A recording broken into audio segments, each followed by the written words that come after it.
Será que um humorista consegue impedir futuros desastres aéreos?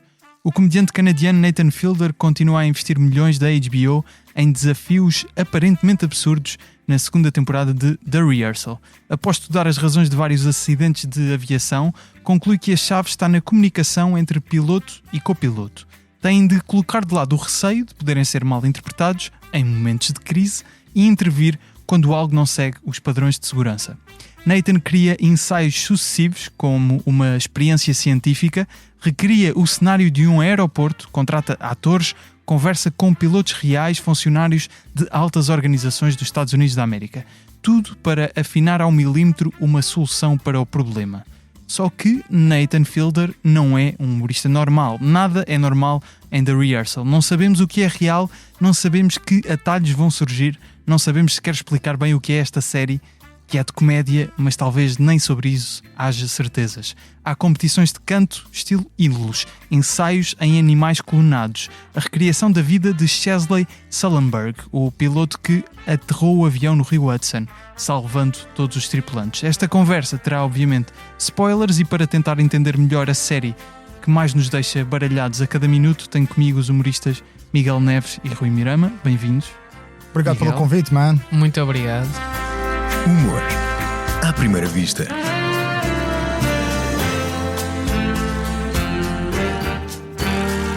Com Gustavo Carvalho. Amiga, estou cheinha de trabalho. E tu? Eu vou ter um dia santo. Só tenho de reunir com a quinta.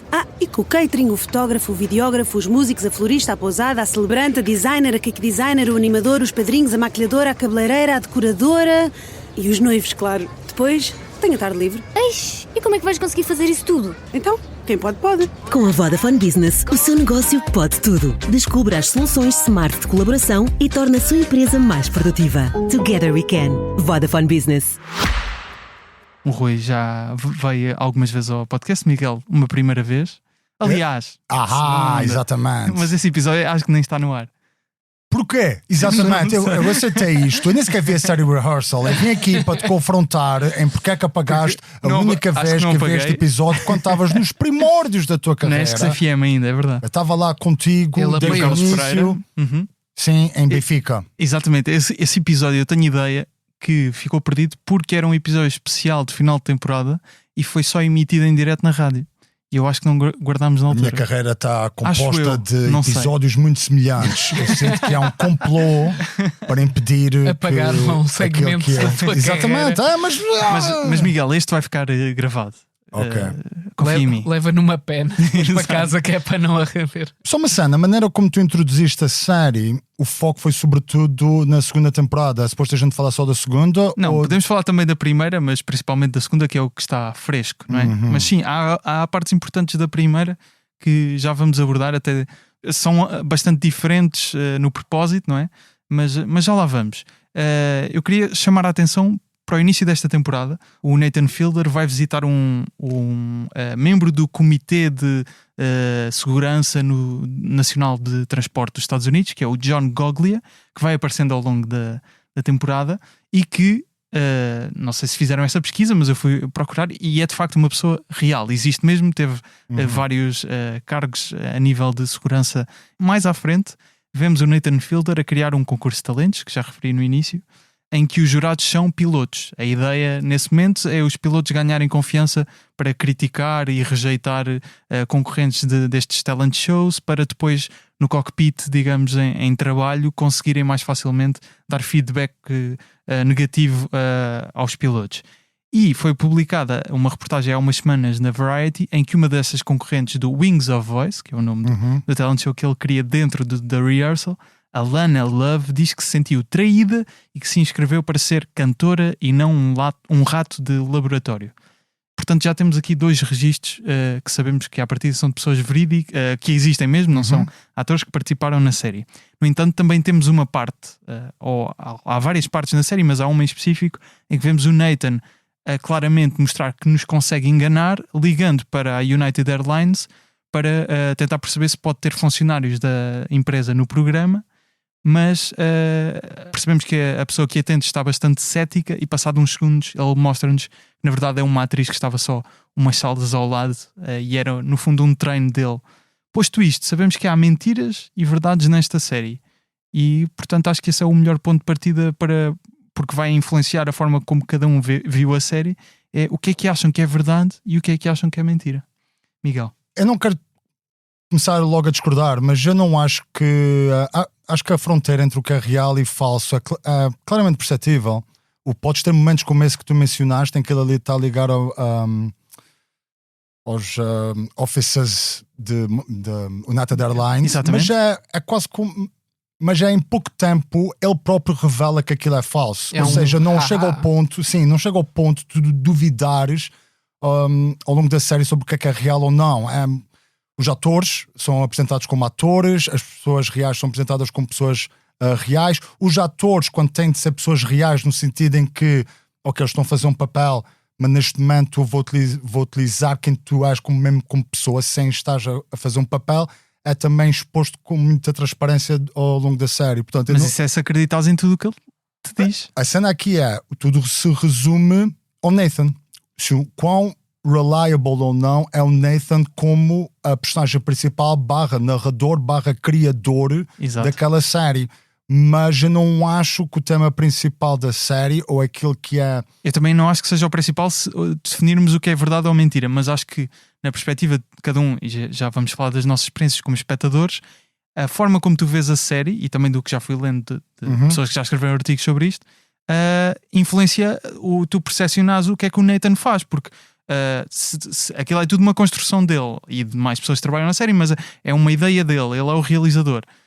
Se tu achas que são todos atores e é tudo mentira, isso revela uma criação da série diferente do que se achas que alguns são atores e outras coisas são verdade. Sim, concordo. Na perspectiva de que conteúdo é este que estamos a ver? É tudo fingido? Sim, sem dúvida. Aliás, aquilo que eu acabei de dizer, parece que eu estou a dizer que desde o início que percebi. Não é isso. Claro que à medida que vais visionando a série, vais duvidando constantemente daquilo que estás a visionar, mas a partir de um certo ponto, nomeadamente a meio da segunda temporada, é com alguma facilidade, pode ser uma palavra um bocadinho pretenciosa, sim, mas com alguma segurança consegues ter, porque aliás aquilo que ele também quer expor tem de...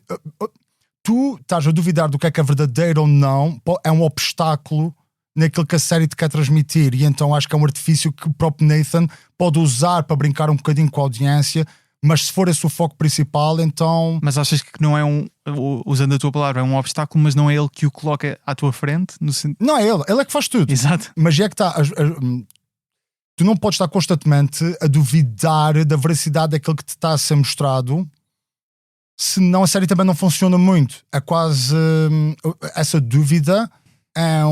não é um motor, pode ser uma característica, mas isso tem mais a ver, se calhar, se foi propósito dele ou não, possivelmente sim, mas acho que também somos nós como membros da audiência que não estamos habituados àquele formato, que é quase, parece uma paródia de um formato que ainda não está assim tão bem mainstreamizado, e então tu nem sabes bem o que é que estás a ver, além de que ninguém famoso, por exemplo, aparece ali, então são todos, até os atores são tão amadores, que tu tens uma dificuldade em distingui-los das suposto entre as pessoas reais certo. Que ali estão, mas da maneira como aquilo é editado e filmado e depois dado a ti, a única razão pela qual tu duvidas é porque desconfias constantemente do Nathan. Mas se fores mesmo ver a série, se tu partes do pressuposto que ok, confio no Nathan até ao fim, então essa percepção é facilmente distinguível, na minha opinião. Okay. Sim, eu acho que aqui a dúvida é sempre no Nathan, não é? Se o que ele está a fazer é honesto ou não, mas é sempre à volta do Nathan e não do cenário à volta. Pelo menos eu fico com essa percepção. Ou seja, a maneira dele ser, a maneira dele interagir, as dúvidas que lhe surgem, não é? Em que ele ali põe-se numa situação em que tu ficas a duvidar. Isto é personagem, não é? Ou seja, coisas relacionadas com condições que ele possa ter ou não. Onde é que acaba a fronteira entre o real e o que é ficcionado. Mas era um bocado como o Miguel diz aqui. Existe um imaginário que foi criado por ele e tu vais atrás e acreditas para a série funcionar e depois podes tirar. Eu vou discordar um bocado dessa visão, porque eu parto para ver já a primeira temporada e a segunda também, que eu acho que é tudo falso. Eu acho que é tudo encenado. Porquê? E depois eu acho que é absurdo, é tão fora sim, daquilo exato, que... é impossível imaginar que aquilo seja real, não é? Parte desse pressuposto. E eu vou fazendo o processo contrário, que é, ele vai-me convencendo do que é verdade. Ou seja, em vez de, se calhar a tua perspectiva é, ok, eu confio no Nathan, há coisas que eu vou perceber que são verdade, outras que são mentira. Eu parto do pressuposto que é tudo mentira e ele, não, mas este bocado é verdade. Ok, não, mas esta parte aqui é verdade.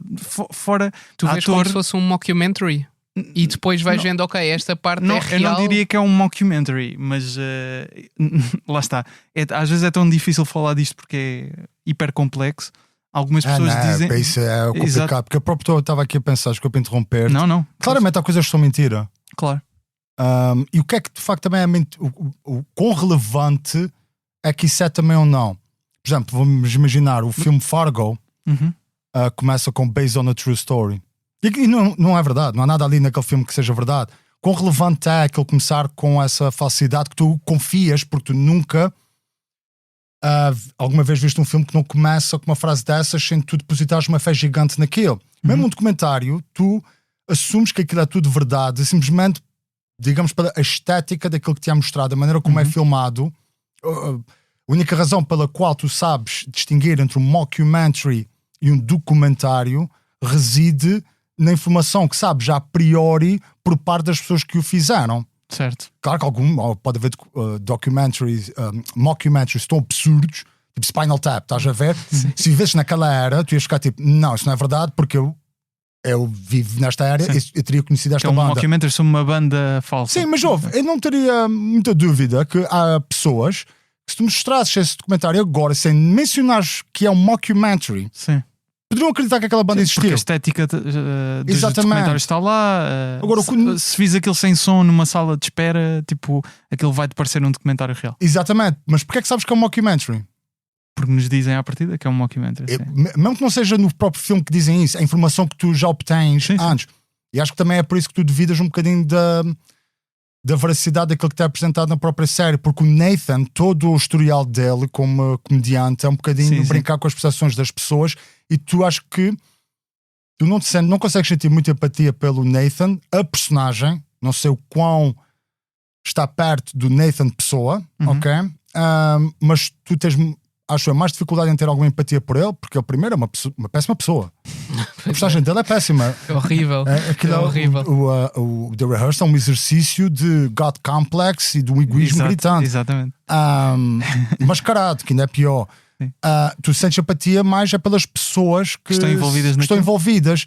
E então é perfeitamente natural que se calhar tu, ao visionares aquilo, tenhas, nem que seja consciente, a ideia de que podes ser uma daquelas pessoas, mas como público a ver aquilo. Então assim, tu sentes que as pessoas, portanto pessoas reais que não atores que participam na série, estão de alguma forma a ser usadas por ele no bom e no mau sentido?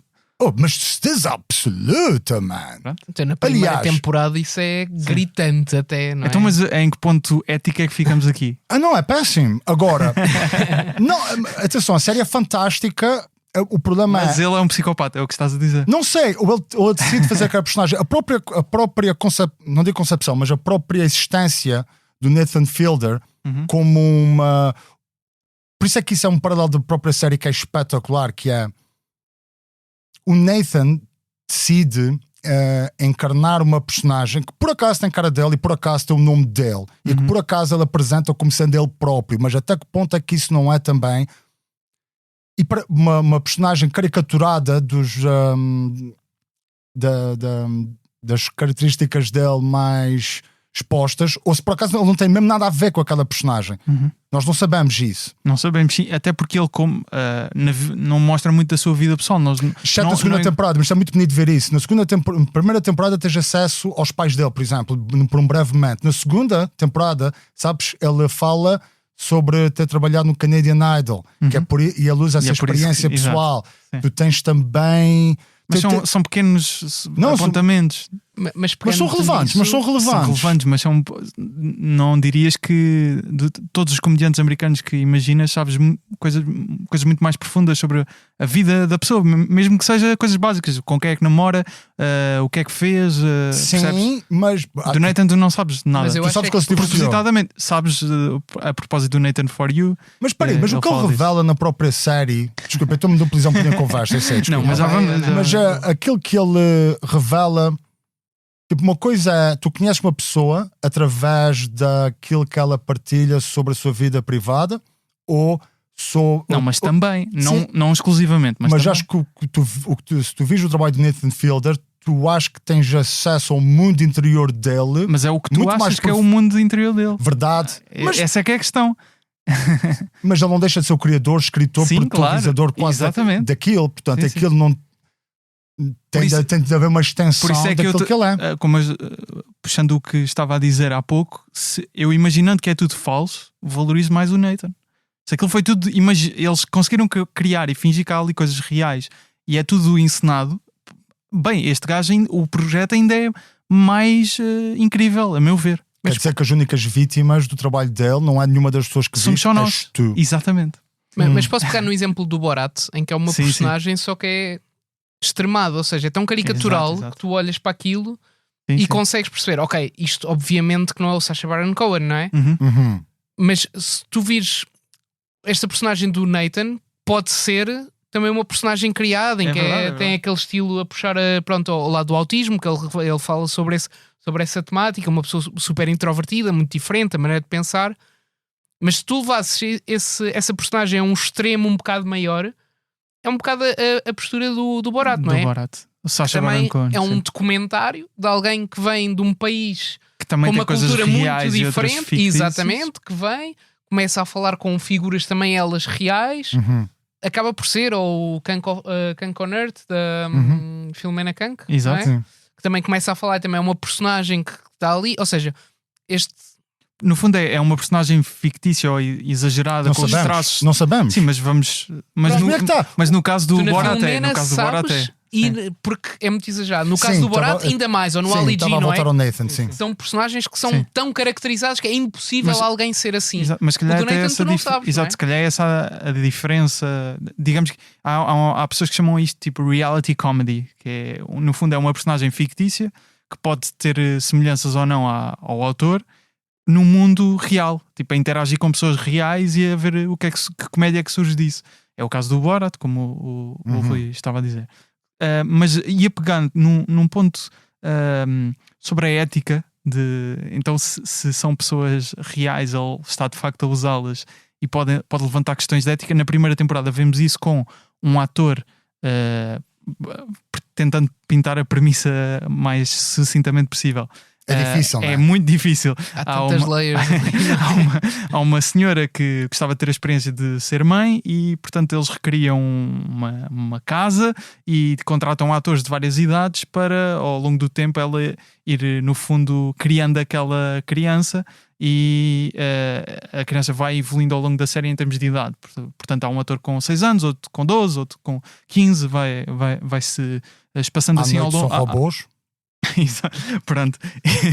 Há coisas absurdas e acho que é a criança de 6 anos que ainda ali na dúvida entre se o que é realidade ou não, mesmo na vida dele, ou seja, ainda não tem essa capacidade para distinguir e não tendo um pai, acaba por ver no Nathan uma figura paternal e começa a tratá-lo como pai e vemos algumas confusões que surgem desse tema que, lá está, podemos acreditar que são reais ou não, mas são questões éticas relevantes e foi uma das críticas que ele até refere nesta segunda temporada. Atenção, criticaram por usar crianças na primeira season. Mas nesta segunda season há outro dilema aqui, que é pensando naquele piloto que ele tenta ajudar, que tem dificuldade em interagir com uma mulher, dificuldade em arranjar namorada. Oposto, não é? Exatamente.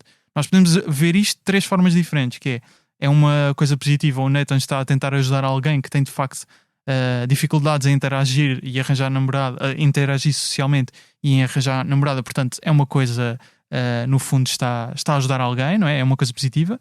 Podemos ver isto do lado cruel, que é ele está a ajudar a forçar alguém para uma produção da HBO e no fundo está quase a humilhar essa pessoa, contratando uma atriz para fazer namorado dele, etc. Ou o lado mais cínico, que são todos atores, eles estão a gozar connosco. E no fundo há estas 3 formas de ver a série. Qual é que é a vossa? Já deram a entender um bocado, mas qual é que é a vossa? Se um dia vier a baila, que são todos atores, exceto pelos vistos a pessoa que processou do Wings of Voice. Eu não acho. Era uma premissa para uma 3ª temporada. As pessoas que... Mas atenção, eu também já li que é isto, não é nada factual, é alguém levantar a suspeição de: será que a senhora que veio dizer atenção, trataram mal, não é só uma camada extra? É para uma 3ª temporada. Sim, aliás, que é à volta disso. Não estava a perceber. O próprio Nathan Fielder, por exemplo, tu usaste exemplos do Sacha Baron Cohen, que encarna personagens, e assim tu consegues perfeitamente distinguir entre aquele que é o Sacha Baron Cohen e as personagens que ele interpreta. O Nathan Fielder acaba por ser uma nova versão do Andy Kaufman. O próprio Andy Kaufman era um narrador tão pouco confiável em relação a tudo aquilo que ele fazia, que mesmo depois de ele morrer as pessoas desconfiaram se ele tinha morto ou não. E olhando para trás, é absurdo que as pessoas tenham questionado isso, mas olha aqui nós a questionar se aquela série são todos atores ou não. Ok? Nós parecemos as pessoas que quando o Kaufman morreu estavam a questionar isso. Na minha opinião, aquilo é tudo verdade. Atenção, também é uma coisa engraçada. Não devia ser assim tão relevante se é verdade ou não. Uma coisa é certa. O objetivo dele não é ajudar pessoas, mas para pôr em prática, aliás, a primeira temporada começa com ele a dizer: eu sou um gajo esquisito. Ele diz, por outras palavras, que tem ansiedade e que as pessoas sempre me disseram que eu não sei interagir e que tenho os meus déficits de, sei lá, socializar. E então ele diz que uma das coisas que o ajudou foi poder praticar isso, e então vai usar isso para ajudar outras pessoas. Mas isso é com um propósito, que é usar essas interações para aprender mais sobre a humanidade, como se ele fosse uma criança com, como é que é dizer, os mandíbulos, né, do mundo, para ela aprender, mas no fundo ela está a usar aquilo para nos entreter. E isso é uma coisa que ele refere inúmeras vezes na 2ª temporada. Aliás, ele fala da comédia como um entrave. Do género, eu estou a fazer isto com o dinheiro da HBO. Só que a HBO diz, para resolver os problemas da aviação, eles estão-se a cagar para aquilo que eu faço. Desde que seja entretenimento, desde que seja cómico. Que é muito engraçado ele dizer isso, porque ele falar da comédia como um entrave para coisas sérias é contracorrente ao que está a acontecer no século XXI, em que tu usas a comédia para falar de coisas sérias. Isso é horrível. John Oliver é péssimo. Isso é tudo completamente nefasto para a sociedade. Agora, o que ele faz é ao contrário. Ele diz, pois, eu quero falar de coisas sérias, mas a única maneira que eu tenho de levar isto avante é se o meu propósito for cómico. E isso para ele menciona isso como um problema. Sim. Mas tu acreditas, quando ele menciona que a comédia é um problema, tu acreditas nele? Ele diz isso várias vezes. Aliás, por exemplo, quando ele vai fazer o rehearsal de ir ao Congresso norte-americano, ou um hipotético comitê, ele diz que tem de começar com uma piada e teve a ver. E é que está. Isso eu não estou a dizer só calhas. Ele vai ver vídeos de comediantes, Seth Rogen, Jon Stewart, que vão a esses outros comitês, pronto, para analisar. E o que é que ele diz? Eles começam sempre com uma piada, antes depois de ir passando a séria. Depois ele mostra que é ineficaz a fazer isso, mas ele faz também isso para um propósito cómico. Exato. E ao longo da 2ª temporada não acho que é um acaso isso ser não vou dizer tópico, mas uma... Então, mas ele faz quase running gag. Ele quando vai comprar o avião, ou quando está a arranjar o avião, há alguém que lhe diz, pronto, estão a falar porque ele diz, olha, eu quero pilotar isto, eu sou comediante. Pronto, ele faz esse disclaimer, não é? Quando vai fazer o exame, não é? O exame, exatamente. Diz, eu sou mostly a comedian. Sim. Vocês fazem stand-up, maioritariamente. A ideia do stand-up é pensar em piadas, coisas com graça, escrevê-las, levá-las a palco.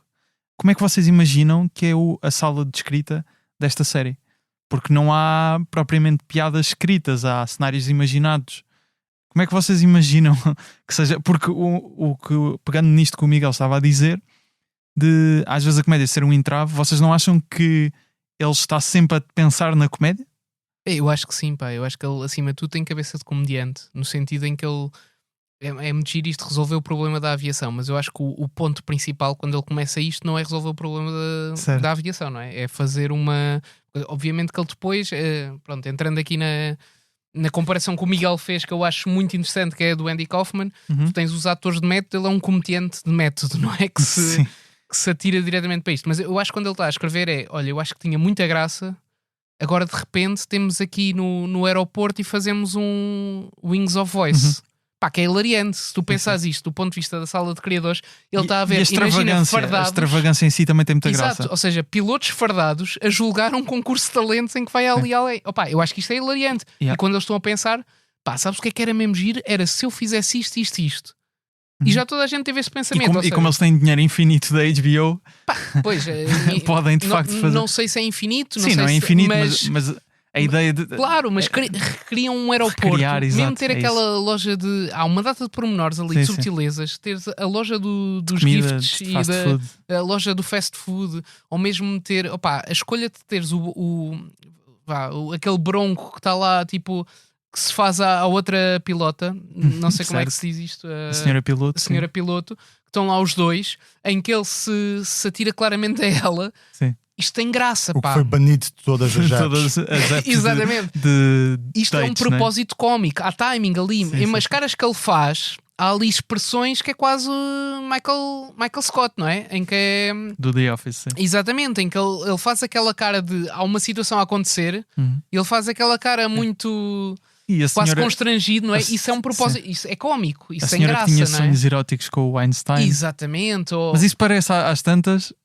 Esses casos que me fazem pensar, não, isto é uma personagem que ele encontrou e depois quis explorar. Eu acho que há uma mistura ali, mas eu não acredito que aquele seja guionado. Voltando à tua pergunta base, eu acho que existe muito guião ali, muitas coisas que eles sabem que são cómics, e depois é assim: tu estás a ver 6 episódios, alguns de meia hora, outros de uma hora. O Nathan vai dizer, ou da personagem que está a falar com o Nathan? Não, acho que é o Nathan que controla a situação. E depois o que ele faz é, ele tem horas e horas e horas de brutos. Sim, seleciona isto. Ele, acima de tudo, deve ser um excelente editor. Ele monta aquilo para ser um documentário. Na segunda temporada, ele lê a biografia toda do Capitão Sully. Ele procura um conjunto de cenas em comum, tenta analisar, depois faz aqueles sketches assim. Mas espera, isso foi escrito completamente. Isso não claro, claro, é isso. Ele não leu o livro um dia e reparou num conjunto de padrões.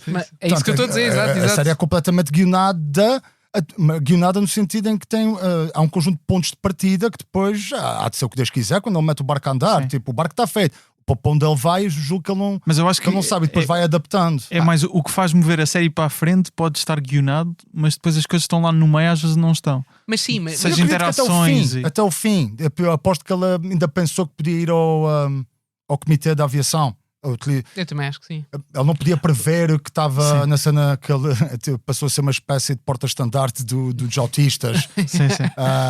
Isto porque, só para explicar, na primeira temporada houve muitas pessoas com autismo que se relacionaram com esta ideia dos ensaios, porque sendo neurodivergentes fazem muitas vezes estes cenários na sua própria cabeça.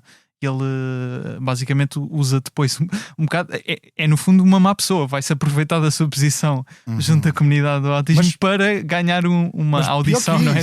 Mas pior que isso, sim. E chega lá e não quer falar de autismo. Propósito.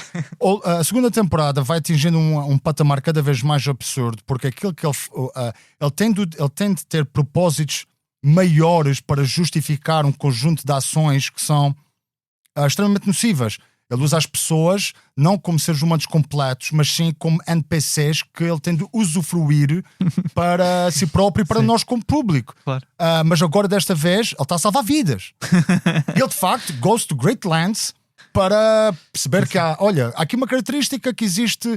Disseste vasta maioria, mas acho que ele chega a dizer que há em todos, em que os copilotos têm medo de intervir em determinadas situações. Sim. Quer dizer que eles não sabem, ou seja, um problema social, um problema de interação humana. Uau, quem diria? Eu, Nathan, identifico-me nisso. Toda a minha temporada anterior sou eu a saber como é que posso aprender a interagir com pessoas, mas o propósito é salvar vidas. E agora, se esse é o teu propósito, o fim justifica os meios. Mas é que está, esse propósito é quase como utilizado pelo Nathan só para justificar. A cena acho que é muito difícil de ver no Nathan. Quando digo Nathan, mais uma vez, é aquela... Na personagem pessoa, sim. Não sabemos bem o que é. Atenção, eu acho que o Nathan, a personagem, é uma péssima pessoa e a série é incrível. Tal como eu consigo ver sei lá, ler A Conspiração de Estúpidos e reconhecer que a personagem principal é um otário gigante e o livro é incrível. Sim. Agora, onde é que é com isto? Não sei, tu de repente fizeste um drop assim de referências que eu fiquei. Estavas a dizer que ele ia to great lengths. Sim, que o fim justificava os meios. Porque eu acho que há uma interpretação do Nathan que não é utilizada, que é, ele é um bully. Agora, porque é que eu acho que a ideia dele como bully não é... Deixa-me só dizer isso. Ele como bully não é uma coisa fácil de identificar, porque ele parece o oposto, tanto exteriormente como interiormente, do arquétipo de um bully. Ok? Um bully, geralmente na cultura pop, é visto como uma pessoa mais forte que... O jock, não é? Exatamente, o jock e a que bate e até mesmo a parte interior ele comete as atrocidades. O bullying é feito para mascarar aquilo que seria um complexo de inferioridade, né? O Nathan é o exato oposto, é uma pessoa que hiperboliza as suas vulnerabilidades, como aqueles animais que fingem que estão mortos para não serem comidos. Mas ele, no fundo, ele é um predador. Ele hiperboliza essas vulnerabilidades, mas ao contrário de um bully que usa um complexo de superioridade para esconder aquilo que é uma insegurança gigante, no caso dele, ele utiliza esse excesso de vulnerabilidade para esconder aquilo que é um dos maiores egos alguma vez existentes na história da humanidade. Um complexo de superioridade absurdo. Eu não sei como é que uma pessoa vê aquela série e não vê ali um exercício babilônico de God Complex. Sim. Ele é tudo e mais alguma coisa. Ele é o único. É não estou a discutir se é verdade ou não, já estou em liberdade ou não. Só uma pessoa que sabe. Mas o Nathan. Mais pessoas saberão. Alguma infantilidade ali, não é? Tipo, parece quando eras miúdo e estavas a brincar com os bonecos, com os legos ou não sei o quê, e constróis o teu aeroporto. Exato. E se esta pessoa fizesse isto aqui e tu estás, e se o avião fosse, e este não faz, e mesmo as tuas inseguranças que tens enquanto criança, tu projetas nos bonecos, não é? Sim. Olha, este não pode fazer isto, este não vai. E tu consegues ali nos bonecos fazer o que quiseres, seja Legos, seja Playmobil, seja o G.I. Joe's, os bonecos que a malta usar. E ele faz isso, mas com pessoas a sério. É muito giro isto. Ele deixa as pessoas serem elas próprias, mas é que está. Mas incentiva-os a ir por um caminho. Mas tu sabes, mas ele mostra esse incentivo. Pois mostra. Como é que tu sabes que ele incentiva? Porque ele decide expor isso também. Ou seja, ele acaba por ser extremamente transparente no bullying série. Que faz. Sim, não, mas é bullying. Sim. Puro e duro. Se fores ver o que é um bully ou o método que é o bullying, é checklist, é aquele tal e qual. Eu acho que é checklist de um psicopata, assim. Sim. Mas a questão é, se ele for mesmo um psicopata na vida real, estamos a alimentar o ego de uma pessoa que... Não sei... Não me importa, desculpa. Isso é arte versus o artista, não é? E eu acho que enquanto peça de arte é muito engraçado. Estou-me a aborrer fácil eu acho que é muito importante ele ser aquele psicopata na série. Se ele é da vida real ou não, é outra cena. Porque a série, tu que achas que a série é sobre? Agora descobrimos que ele era um psicopata na vida real. Está-se bem. Estava tudo bem? Estou ok com isso. Sim, estou. Agora, mas de que é que a série é sobre? A série não é um mockumentary, não é um documentário. A série nem é sobre... É sobre o que é sério para vocês? Eu acho que a série é sobre o Nathan e a superação dele nos campos. Tanto é que no final... Posso dar aqui um spoiler do final? Dá. Pronto. A parte final tu ficas na dúvida. Ele vai fazer um teste de autismo, porque existe muito aquela questão de se tu passares no teste e até acusares nos testes que eles têm psicológicos de alguma doença, ficas com a carta de aviação revogada ou assim uma data de coisas. E até há muitos comentários a dizer, vocês não se metam nisso, não sejam burros, nem façam o teste. Não façam o teste, não sei o quê. E o Nathan, que leva-nos a série toda ao espectador a pensar que ele é autista, ele faz um teste e a senhora diz, olha, o teste só vem daqui a 2 semanas. E ele diz, pois, mas eu vou pilotar daqui a 2 dias. E está bem. E ele pilota um avião cheio de... são quase 200 pessoas. 150 atores? 150 atores, mais crew, mais não sei o quê. Uma pessoa possivelmente autista...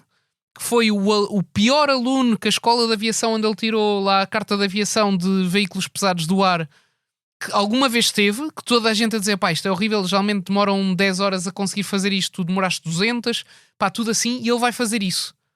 E consegue, leva as pessoas no ar, a terra, e no final tu não sabes se ele é autista ou não, porque a série não é sobre isso.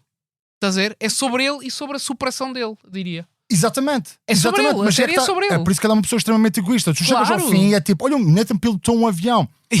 Mas depois disso, ele resolveu algum problema de aviação. Todos os momentos em que ele tinha a oportunidade de ser sério, quando ele vai falar com o Representative Cohen do Tennessee, por exemplo, ou quando ele está com aquele senhor, o Coglia, né? Goglia, ele aí exagera no fato de ser uma pessoa incompetente, que não sabe o que é que está a dizer, etc. Ou seja, quando ele tem de facto a oportunidade para um bocadinho levar aquilo a sério, ele falha. E depois no fim, a única cena que ele consegue é superar o seu desafio pessoal. Ponto. O objetivo inicial, que seria eliminar os acidentes de aviação, foi um mero é abandonado a meio. É abandonado a meio. Não é abandonado, esconde, camufla aquilo que são as verdadeiras intenções. Ele está a dizer que vai ajudar imensas pessoas, mas no fundo é sempre sobre ele. Se a premissa da temporada fosse eu quero aprender a pilotar um avião, nós tínhamos tido uma conclusão para a série que fazia sentido com o início. Não, mas a premissa inicial é esta que o Miguel estava a dizer de vamos ver se conseguimos arranjar a forma de salvar vidas.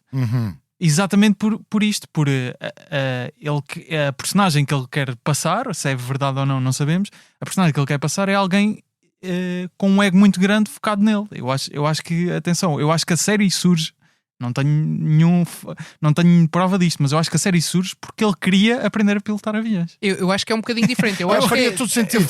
É a lógica que faz. Mas todas as fragilidades que ele tem são as fragilidades que ele identifica nos pilotos. Que é, ele não consegue falar com pessoas aqui e tem medo. Ok, totalmente. Então ultrapassam isto. Ele vai estudar a tal biografia do Sully, que aterrou e vê a música porque foi, ok, o que é que eu faço em situações de aperto? Como é que tu interages nestas situações em que ele admite que diz que eu não sou bom aqui, não sou bom ali? Tudo ali é, no fundo, é uma construção dele enquanto piloto para a frente. E a tal questão do autismo podem pilotar ou não é uma pergunta que ele faz a ele próprio. E não responde. Sim. Mas, ou seja, todas as questões que são levantadas na série, se tu fores a ver, não são sobre os pilotos ou sobre a aviação, são sobre ele. Sim. E todo aquilo que o Miguel estava a dizer há bocado também é interessante, que é todos os episódios acabam em lado nenhum. É tudo um beco sem saída. Ele vai falar com o não é senador, pronto, aquele membro do comitê, que ele não dá nada. E parece que recomeça sempre no episódio seguinte. Tem ligações, mas os episódios... O que é que acrescenta para a história o piloto falar com a mulher? Mas ainda bem que discordas. Muitos episódios... Mas deixa-me só reforçar uma coisa que é, em termos de estrutura de série, é uma coisa que nem faz sentido.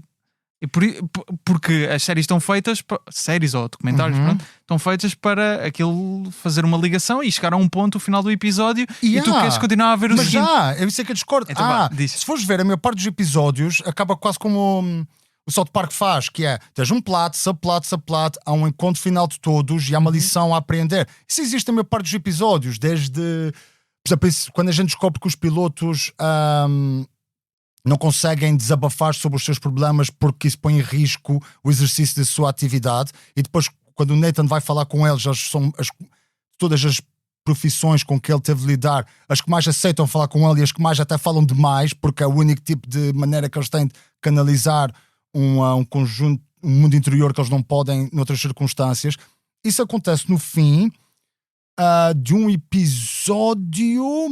Que é qual, fuck? Agora devia ter mais coisas na cabeça. Que é o do gajo do beijo. Sim. Acho que é no final disso. Ou seja, se fores analisar cada episódio, há quase o início, meio e fim. Agora, com o filme não vão a lado nenhum. Mas o fim nunca vai a lado nenhum. Esse é como não, mas o que eu acho que o Miguel está a dizer é que isto é como se fosse um episódio dos Simpsons. Ou seja, tens uma temporada dos Simpsons. Mas é um episódio contido em si. Se tu vires o segundo episódio, se calhar convém teres o contexto do primeiro episódio. Não, é muito importante teres o contexto. Calma, é muito importante. Mas se tu vires o terceiro episódio solto, é um episódio em si fechadinho. Ou seja, não é daqueles de binge. Sim, que é bem, mas sim. Tens o arco principal. E depois ele vai buscar a música e fecha o último episódio com isso. Mas isso é um callback, mais do que uma sequência, não é? Tens o plot inicial e depois vais tendo subplots. Exatamente. É os subplots de cada episódio, não é? E que fica ali fechadinho. Sim, e mesmo desses subplots tens outros pequenos subplots, não é? Por exemplo, eu percebo o que estás a dizer. Como o Rick e Morty, não é? Ou seja, tens uma narrativa da temporada, mas depois cada episódiozinho tem os seus desafios, não é? Vão ali ou coisa. Sim. Não estás a concordar, Miguel? Vai. Estou. Acham que houve aqui algum propósito mesmo do Nathan de ok, eu vou mesmo tentar resolver este problema que, atenção, é mesmo um problema real e, pelo que também estive a ler, houve pessoas especialistas em segurança no transporte e aviação que dizem que de facto isto é um tema que já se vem sendo discutido e há até formações no sentido, especialmente na Europa, mas nos Estados Unidos eles não usam tanto. Portanto, há aqui uma veracidade. Vocês acham que ele tinha um propósito de resolver também? Zero. Eu acho que não tinha sei, nenhum. por acaso, não sei. Agora, que a série mostra que ele, caso esse tenha sido de facto um propósito, ele tem obstáculos no caminho, nomeadamente quem ele é. E sem dúvida. O facto de ser comediante, não vai ser levado a sério.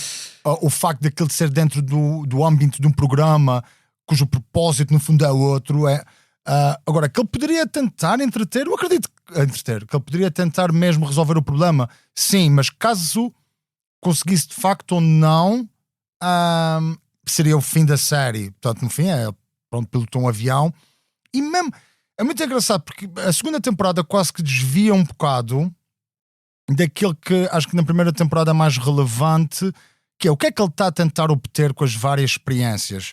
Ou seja, uma pessoa tem um desafio. Ok, vamos ensaiar isso com o ator, todos os diferentes outcomes possíveis para estar o mais preparado possível. Acontece. Mas depois ele fica tipo, bem, por mais que a gente prepare, há fatores externos que eu não tive em conta. Ou seja, que ele vai ficando quase uma espécie de quântico... É um fluxograma que se vai fechando cada vez mais porque vão entrando novos fatores externos que ele à partida não conta com eles. Sim, e o objetivo dele é como é que eu posso tornar isto o mais real possível. Exato. E é que está a primeira parte mais cómica, que é ele, para tentar fazer com que a cena seja o mais real possível, ele vai criando cenários cada vez mais absurdos e mais aquém da própria realidade. Okay? Ele vai ter como um casal que clonou o cão e depois ele vai pegar num desses clones e anda com a pessoa o cão que eles foram buscar ar de Los Angeles, depois estão a passear em San Diego e estão ali com uma espécie de tubo de escape, meteu o ar na cara do cão. E isso é para estarmos mais perto da realidade. Que é tipo, não, estás a fugir da realidade completa. E há qualquer coisa aqui de... Mas isso é hilariante. Não, é hilariante. E depois ele dizer que os gatos são atores. Os gatos são atores Sim. também. Ou ele mencionar... Mas depois já é Emma Stone, não diz Emma Stone, diz a atriz com quem eu contracenei. Quando é tipo, é Emma Stone. Mas acho que isso é uma parte extremamente engraçada, que é, ele está a tentar ser o mais fidedigno possível àquilo que é o genuíno e real, mas a luz artifícios cada vez mais longe daquilo que é a mesma realidade, que é contra a natura. E o próprio... E é que está... É um exercício impossível de obter, nem que seja porque ele está ali com câmaras. É uma cena que, não sei se vocês já leram, o facto de que é, num país, como é que era? Que é, as pessoas não agem naturalmente à frente das câmaras. Exatamente, a naturalidade fica corrompida a partir do momento que ela sabe que está a ser documentada. Exatamente. Mesmo que não seja com câmaras. Sim. Ou seja, e ele joga com isso. Aliás, o Nathan For You também jogava com isso, a série anterior dele. É fútil o que ele está a fazer. Se aquilo que ele faz no seu princípio já corrompe a própria realidade, todos os artifícios que ele tem de encaixar uns por cima dos outros, mais foge ainda do propósito original, ao mesmo tempo que ele pensa que está a ficar cada vez mais perto. E às tantas nós próprios parecemos o Nathan a examinar a série do Nathan, que é, nós analisamos cada camada e depois ainda imaginamos se o que ele está a fazer é uma camada e o que nós estamos a dizer também é outra camada. Que ele mostra-nos a tentativa e não o fim. Isso é que é a parte mais bonita. Um documentário, ele documenta-se na tentativa. A série é ele a tentar. Aquilo está mais perto, na minha opinião, quase do making-of, do mock-making-of.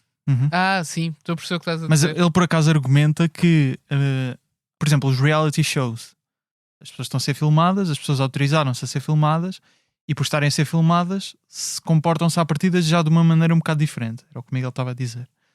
Mas a ideia dele é tentar captar coisas que as pessoas normalmente nem no próprio dia-a-dia fazem, mas tendo uma câmara à frente. Mas olha uma coisa, deixando ali um desconforto. Isto é ele a falar sobre o Nathan For You. Mas imagina o princípio do Big Brother. Ou seja, quando o Big Brother surgiu, é um bom ponto, ponto. Quando o Big Brother surgiu, qual é que é o conceito aqui? Ok, vamos meter 10 estranhos, ou quantos é que são, dentro de uma casa, 24 sobre 24 horas, e a ver como é que eles se comportam, não é? Não podes sair, não podes interagir com o mundo exterior, estás ali com aquelas 10 pessoas e vão ter que nomear todas as semanas para sair, porque ou gostam ou não gostam dele, quer que seja. Agora, imagina que no meio dessas pessoas está um gajo com um laptop, com um portátil assim ao colo, a olhar e meio que a tirar notas como se fosse como se fosse o Darwin, estás a ver, a estudar tartarugas, exato, não é? Exato. Mas tiveste. Exato, mas O Big Brother é isso, só que em vez de Nathan são câmaras espalhadas. exato, Mas é só um que tu não te Nathan. O Nathan apercebes não é nas Big Brother. câmaras. mas Aqui a questão é teres lá um gajo mesmo assim a olhar para ti e a dizer: olha, podes repetir esse pontapé que tu deste na Sónia, Marco, dá lá outra vez, que estás a perceber? É Perfeitamente. isso, mas com alguém ali a documentar e a dizer: faz lá isso outra vez que eu queria ver. Se em vez do pontapé for no peito, é na cabeça. Ok, mas agora vai mais profundo ainda. Mesmo assim, talvez o primeiro Big Brother foi o único Big Brother verdadeiro. Tu neste momento exatamente. tens... Em que eles não tinham a noção. Oh Sónia, estás a fazer jogo. É aquelas frases, não é? Sim, ou seja, tu tens neste momento participantes em Casa dos Segredos e Big Brother que nasceram depois do primeiro Big Brother. Sim, sim. Exato, ou seja, exato. a própria percepção de que estão, a persona deles já é Sim. trabalhada de uma maneira. Porque foram vendo como é que o típico concorrente se comporta e, portanto, quase que tentam recriar a Mas maneira de imagina, agir. mas de um concorrente. o primeiro Big Brother O está o Zé primeiro Maria não, nas o primeiro galinhas, não, o estás a ver primeiro não. ali, que era um gajo que estava completamente à parte da casa, não sei se te lembras. Sim, O sim, Zé sim. Maria estava sempre nas galinhas, no galinheiro, era o espaço dele, que os outros gozavam com ele. Imagina o Nathan a chegar lá e a estudar o Zé Maria do Big Brother, não é? Mas mais do que isso, peraí, o primeiro Big Brother ainda tem outra característica que é: nenhum dos participantes sabia o impacto que aquilo É isso, teria é nas isso. suas vidas exatamente. posteriormente. Sim, sim. É o mais real possível, é o mais próximo de vida real que foi documentado. Sim, uma das razões pelas quais tu mudas o teu comportamento sabendo quando estás a ser documentado é por causa das consequências que isso pode ter na tua vida. Eles nunca tinham visto isso. Pronto, exatamente, estou a perceber. O problema do Nathan, Sim. e o problema do Nathan, desculpa, eu vou voltar a essa cena. O problema do Nathan é que aquilo que ele está a tentar atingir não existe. Porque é que tu, por exemplo, porque é que se diz expressões como uma pessoa revela-se quando está bêbado? Se a gente acredita nessa expressão, então partimos do pressuposto que sóbrios estamos a mentir, temos uma máscara. Exato. Mas tu me apanhares sóbrio e sem saber que estou a ser filmado, tu ias dizer que isso é que é a minha realidade, mas não. Também dirias que eu bêbado é que estaria honesto, por exemplo. Exato. Ou seja, Perdes o filtro, não é? mas porquê é que perder o filtro faz de ti aquilo é que é a versão mais real? Porquê é que teres, por exemplo, estar sob o efeito estupefacientes ou revela uma personalidade tua tua mais genuína? natureza. É E a tua não natureza. não existe. Quem tu realmente és, não existe. Mesmo tu estando na defensiva e a moldares o teu comportamento, se estás a ser documentado, é em si algo real. Ou seja, aquilo que o Sim, Nathan sim, está sim. a tentar atingir não é possível sequer. Portanto, ele vai estar sempre a tentar. Sim. Se, Acho eu. se nada é calhar. real, mesmo nem nós no Tudo dia a é dia. real. O que o Miguel está a dizer é precisamente isso: é que a tua versão polida é uma versão Sim, real sim. tua, não é? Uhum. Uhum. Yeah. Exato. Exato. Ia-vos perguntar se acham graça ao The Rehearsal, porque estamos a falar aqui Oh, caguei-me a rir. todas Eu acho muita camadas. graça. Se ficam a olhar para a série como de facto tem momentos de rir alto, não é? Uhum. Tipo o episódio 3, eu acho que pelo menos para mim eu rimo bastante alto, o do Sully. Mas eu rimo. Só Mas para em mim todos os de episódios- chegar lá em que estão um cockpit, tudo a simular, e de repente estão os dois que não falam, os dois pilotos que não falam, e ele está com um computador lá a olhar e com aquela cara super séria, novamente, de Darwin a estudar as tartarugas. Eu acho isso maravilhoso. Uhum. Acho isso muito, muito engraçado. Sentem que riem como se estivessem a ver uma típica série de comédia? Eu rimo mais. A série, eu geralmente acho a série de quem nos são a rir. Mas às vezes, em certos episódios, posso estar a achar hilariante algumas coisas e não me estar a rir, ou seja, não resulta num riso exterior, não é? Mas fico sempre em estupefacto, não é? Tipo, o que é que está a acontecer? Como é que isto é possível? E isso também é uma qualidade da série, acho eu. Não necessariamente, às vezes não fazer, ou se calhar não tem tantas graças por minuto, às vezes tem partes até longas e que podíamos dizer que vistas de fora até podem ser entediantes, mas interessantes ao mesmo tempo, para a narrativa final, etc. Mas é importante perceber se tem também estes momentos de riso para podermos dizer se é uma comédia ou não. Eu acho que tem. Se calhar não tem tantas punchlines como algumas Exato, é séries, isso. ou se calhar como um Dizzy Spinal Tap, ou não sei o quê. Mas tu, por exemplo, Sim. aquela parte em que como é que é? Em que ele vai aos estúdios e são nazis, já não me lembro agora. sim, Quando ele tenta criar um cenário para praticar como seria Ele Exatamente. falar com os estúdios da Paramount Plus por terem Na retirado o Alemanha, episódio dele exato. por ser antissemita. Sim. Exatamente. O porque episódio eram do Nathan nazis. For You, Pronto. exato. Isso aí é. Pá, isso é um sketch, Sim, não é? sim, Isso, sim. isso é uma coisa com graça, é ali uma punchline que é Sim, quando sim, ele sim. começa naquela personagem, Uhum. está feito para rir. Há outras Sim, que são sim. mais subtis, aquela Sim. coisa que eu disse das expressões dele para a câmara, mesmo os timings. Uhum. Há ali um desbalanceamento de coisas em que deviam ser mais rápidas, ele desacelera, tudo isso é feito para te rir. Há uns momentos que são mais in your face, há outros que são menos. Mas eu acho que é, sei lá, aqueles comilanços todos no sofá quando ele está a fazer esses testes, pá, isso é hilariante. Pá. A série é extremamente tensa também, em vários momentos. E então, acho que quanto mais tensa é a série, mais a cómica eu achava o release dessa mesma exato. tensão. O fim do episódio, quando ele... Pá, eu fiquei a ver umas mãos à cabeça quando ele assume a hipótese, depois de te dar pistas ao longo, que é o tal episódio 3, certo, em que o piloto Scully provavelmente naqueles 28 segundos 23, exato, pegou no iPod e ouviu Bring Me to Life de Evanescence, porque ele tem provas de que ele só começou a ouvir música a partir da altura que o seu iPod referenciou o iPod. O iPod foi encontrado no cockpit debaixo d'água.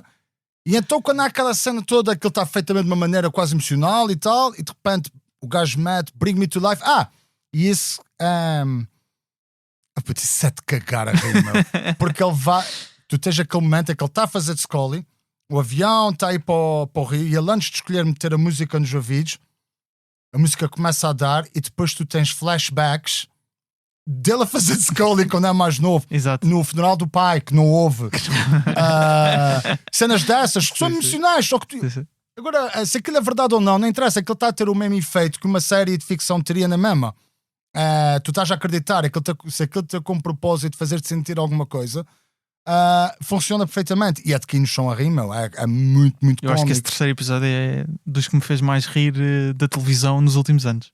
Sim. Esse terceiro episódio. Outros que são muito tristes também. Aquele momento alxeredo, não é? Em que lhe metem a touquinha dele ficar careca. Opa, é muita graça, e metem o bigode. E com a mãe gigante, não é? Assim parece daqueles cabeçudos de... Yeah, Em relação ao último episódio, vemos o Nathan a pilotar um Boeing 737. Vemos também o registro dele em aulas de piloto e até o suposto trabalho que esteve a fazer a seguir a terminar a série. Vocês acham que isto é real ou é possível sequer ele ser falsificado, ele pilotar um avião? Ele tirou mesmo um curso de piloto? Sim, não sei. Pá, eu acho que o dinheiro faz tudo. Se eu estiver enganado, eu estou aqui a fazer a figura de tu, né? Mas eu meto as mãos de fogo, aquilo é tudo real. Não sei.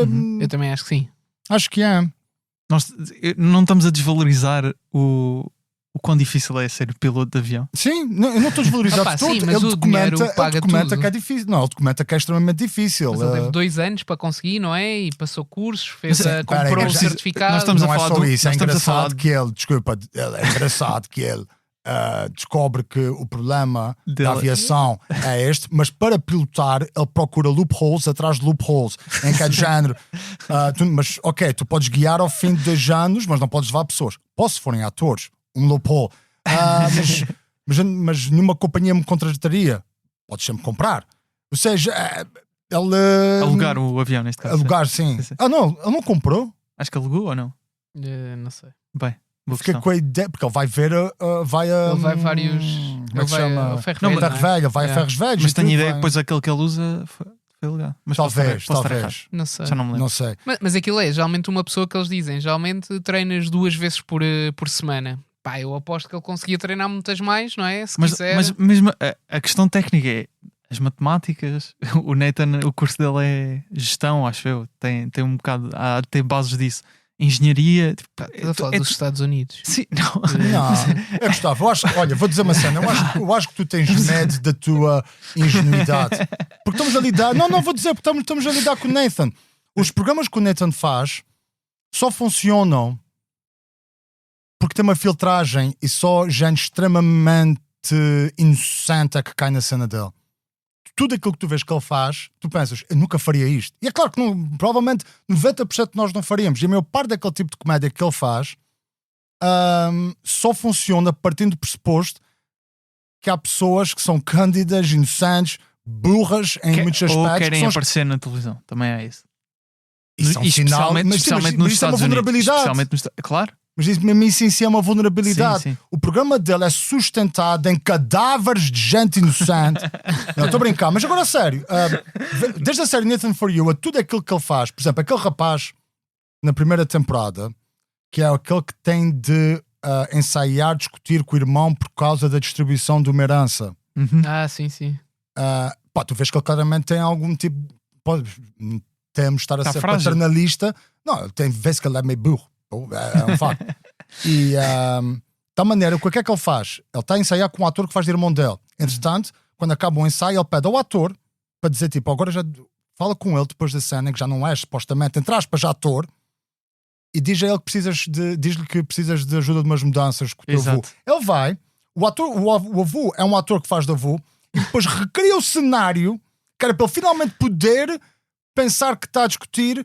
Mas imagina, o avô aparece com o mapa do tesouro, meu. Quem é o burro que acredita numa coisa dessas? Porque ele realmente é uma pessoa com déficits cognitivos. Embora tu vejas a senhora que aceita fazer a cena da criança, também é passada, não é? Sim, é passada. Uma mulher que acha que ela tudo é uma satânico. consulta de ser internada. Sim. Embora ela, quando decide acabar com a sua participação, diz de uma maneira extremamente saudável e assertiva. É verdade, deixa até o Nathan ao papel. Mas é que está, o programa dele é sustentado naquele então, e percebo que tu estejas sempre na defensiva a ver aquilo que ele faz, porque tens medo de ser uma extensão das próprias personagens que ele, não são personagens, são pessoas reais. Que ele precisa de pessoas ingênuas. Sim. E então... E vai abrindo matrioscas dentro de matrioscas e de cenários. Mas tu podes ter medo de ser essa pessoa ingênua. Tu como público é que és a verdadeira vítima de tudo aquilo que ele faz e não as pessoas. Imagina, se aquele formato... Estava a pensar agora no que estavas a dizer isso. Se aquele formato de apanhados que tínhamos muito antigamente, hoje em dia já não se faz tanto, mas sabes aqueles apanhados que faziam na rua, em que de repente, olha, pode só tomar conta do meu cão e desaparece, e depois o cão, aquelas coisas clássicas que tinham os risos enlatados em cima. Ele é apanhados caviar. É isso, era precisamente isso que eu ia. Tiras o riso enlatado de cima, que está associado a um humor menor, não é? Melancólico. E de repente metes ali uma filosofia por trás e um lado psicológico de vamos estudar qual é que é a reação das pessoas à perda. Sim. Ele faz-te isso, é o teu careca, mas com um computador no colo. E, por exemplo, deixa-me dizer isso. Se tu fores ver, exatamente. Se tu fores ver, por exemplo, esse tipo de. Vamos só uma cena. Compará-lo, por exemplo, a um tipo como Bourdain ou Tarot. Ok?